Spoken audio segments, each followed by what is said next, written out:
சொல்லீங்க. Late சொல்லுவாங்க அப்படின்னு பார்த்துட்டு சரி, அப்போ நம்ம அவங்க 2ஆம் தேதி வர்றங்கிற தகவல் நம்ம அவங்களுக்கு சொல்லிட்டோம். நீங்கள் 2ஆம் தேதி நம்ம வந்திருக்கிறோம். நிறைய பண்ணையாளர்கள் வந்து ஆர்வமாக வந்திருக்கீங்க. பண்ணையாளர்கள் நிறைய கேட்டுருக்காங்க நம்ம என்ன பண்ண போகிறோம் அப்படின்னு. இப்போ 2ஆம் தேதி வந்ததுக்கு இன்றைக்கி நம்மளை சந்தித்து அதை தேதி கொடுப்பாங்க எதிர்பார்த்தோம். அதுக்கான ஒரு ஏற்பாடு இருக்கிற மாதிரியே தெரியல.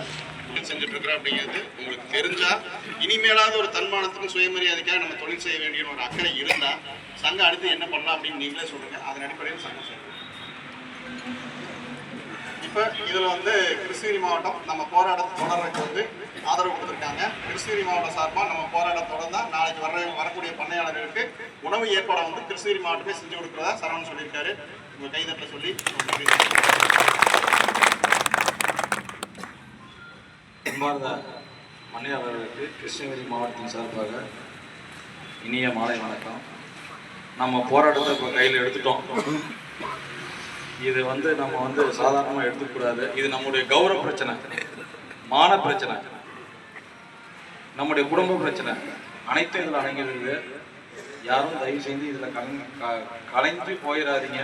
இன்னும் கூட்டத்தை நம்ம வந்து விரிவுபடுத்தணுமே தவிர எல்லாரும் அமைதியாக இருந்து நம்ம அறவழியில் நம்ம போராடணுன்றது எங்களுடைய கிருஷ்ணகிரி மாவட்டத்தின் சார்பாக நாங்கள் கேட்டுக்கிறோம். அடுத்த கட்டமாக நாளைக்கு என்னுடைய சாப்பாடு செலவு எங்களுடைய கிருஷ்ணகிரி மாவட்டத்தை சங்கத்தின் சார்பாக உணவு செலவுகளை நாங்கள் ஏற்றுக்கணுன்றது நாங்கள் ஏற்றுக்கிறோம்.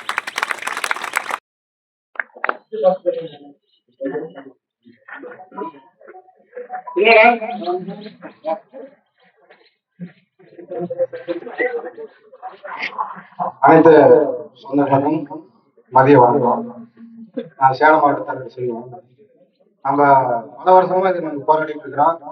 நமக்கு ஒரு தீர்வு இல்லாத இது வரைக்கும் நமக்கு பிசிசில கூப்பிட்டு ஆனா தலைவர் அண்ணா ஒரு 10-15 லெட்டர் எனக்கு தெரிஞ்சு கொடுத்துருப்பாரு. கொடுத்ததுக்கு கூட்டு ஒரு பேச்சாடு கூட இது வரைக்கும் பண்ணல. நம்ம ஏற்கனவே ஒரு 6 மாதம் இருக்குன்னா 6 மாதம் இதே மாதிரி கொடுத்துட்டு நம்ம வந்து ஒரு 6 மணிலாம் கலந்து போயிட்டோம்.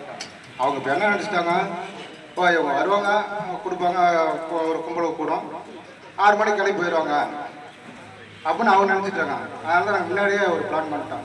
இது 10 நாள் ஆனாலும் சரி, அது 15 நாள் ஆனாலும் சரி, ஏன் வாய் போட்டு படுத்துட வேண்டியது.